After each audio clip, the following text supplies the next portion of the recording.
From tackling flood risks to enhancing infrastructure, Ross Bintner's work has a lasting impact on Edina.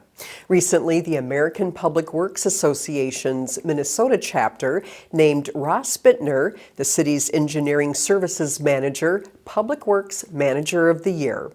With 12 years of service to the city, he's been recognized for his dedication and innovative solutions. Edina TV takes a closer look at how Bintner's efforts continue to improve life in our community. This is the first of its kind in Minnesota. Weber Park is home to a large pond, popular with four-pod. Here's a whole bunch of ducks. And feathered visitors. The duck was trying to get up onto the ice here, and then here's a whole bunch of ducks. But this pond is also doing important work. We just had a storm a few days back, and the pond paused its normal pump down process. So it's actually holding water about a foot higher than normal right now. This is called smart infrastructure, and it can prevent damaging floods in the Morningside neighborhood. It makes a forecast of how much water is going to be coming, and then it'll actually pump down ahead of time. The Morningside Flood Infrastructure Project was named Environmental Project of the Year by the American Public Works Association, Minnesota chapter. We're just over 1,000 members, primarily engineers working for cities, the counties, and states. It also selected Engineering Services Manager Ross Bintner as Manager of the Year. Ross is just a fantastic guy, really committed to the industry, not just within the city of Edina, but the entire industry, advocating for stormwater type projects, environmental improvements, just to make sure that he leaves his position and leaves the community in a better place than when he started.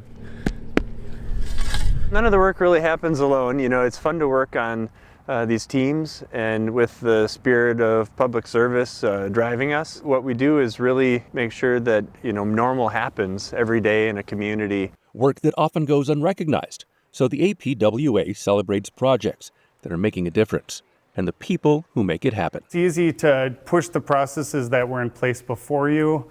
Ross doesn't do that.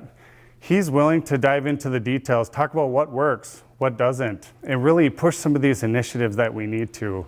A lot of times they're hard, expensive, create a lot more work, but they do leave the world in a better place than when he started. Bintner says for those entering the engineering field, working in the public sector comes with lasting rewards. What we build is here on the landscape, and our successes and our failures are right there in front of the community. So when you really get a project that's a hit, that connects with what the community wants, you couldn't take this away from people because it's really it's knit into the fabric. And in a community built largely during the post-World War II boom years, there's a lot more work to do. We want this community to be thriving, 20 or 50 years hence. So we have a lot to do, but it's for a good purpose, and it's about keeping the community strong. I'm Dan Carpenter for Edina TV. The city estimates the now completed Morningside Flood Infrastructure Project avoids $150,000 per year in damages.